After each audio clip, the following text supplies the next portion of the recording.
The condemned cell stank of cats. There were no rats and no cockroaches, for which Johannes Cabal, a necromancer of some little infamy, was grateful.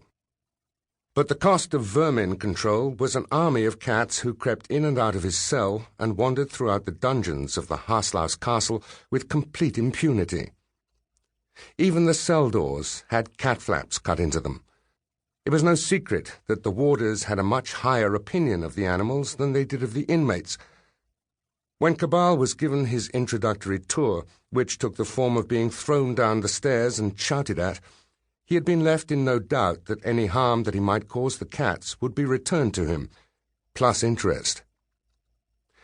So now he sat and waited for the authorities to find a window in their very busy schedules to execute him, and he did so covered in cat hair in a cell that countless generations of Toms had proudly and extravagantly claimed as their own.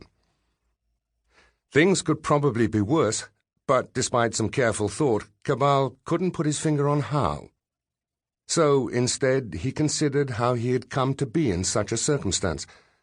Strictly, necromancy was the telling of the future by summoning up the spirits of the dead and asking them searching questions. This, Cabal believed, was a singularly poor way of finding out anything. The dead were moderately strong on history, weak on current events, and entirely useless for discerning what was to come. They were, after all, dead. Still, that was the dictionary definition of necromancy. Over the years, however, it became apparent that necromancy, necromancer, and necromantic were fine words wasted on useless definitions, and the lexicological group consciousness gently slid them over a few notches so that they now pertained to something interesting, i.e., magic involving the dead.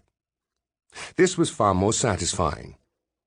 Summoning up the ghost of Aunt Matilda for an insight into next week's lottery numbers was dull. A maniac with a pointy beard unleashing an army of skeletal warriors, however, was fun. Thus we see the evolution of a language, and a gratifying sight it is, to be sure. Johannes Cabal had no time for the Aunt Matildas of this world or the next. He fitted neatly into the newer definition of necromancer. He dealt with raising the dead, although skeletal warriors he left to those of a more theatrical bent. First and foremost, he considered himself a scientist, embarked upon a search for a cure for a terrible disease: death. This would seem laudable if it were not for his methods, his manner, and his failed experiments, the latter tending to hang around the countryside, dismaying the yokels. Even this might have been forgivable. Pharmaceutical companies have done worse, if it were not for the bad reputation that the more melodramatic necromancers have given the profession.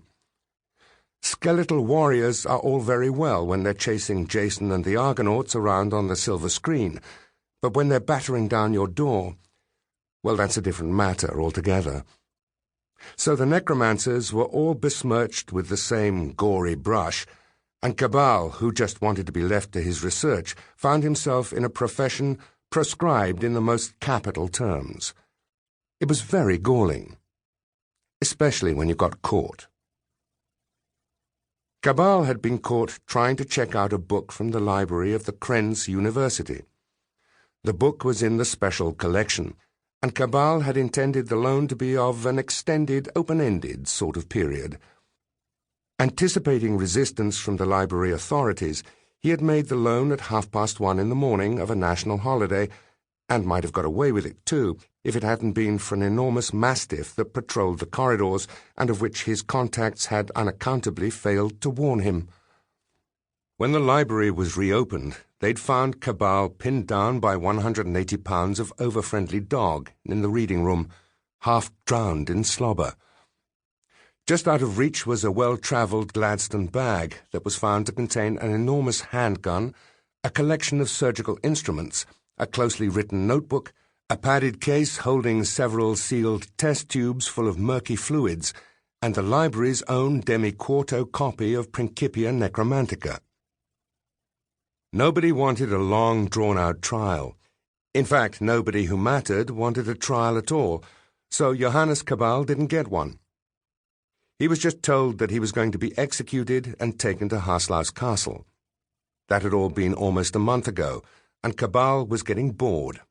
He knew full well that his execution was unlikely to be any more formal than his sentencing, and at any time, probably in the wee small hours, the door would thud open, he'd be manhandled off to some dark cellar, his throat would be cut, and his twitching cadaver thrown down an oubliette. But there was nothing he could do about it, so why worry? Still, it hadn't happened yet. They were still feeding him with nearly edible food, and the more intelligent cats had long since learned to stay out of his cell. So why were they waiting?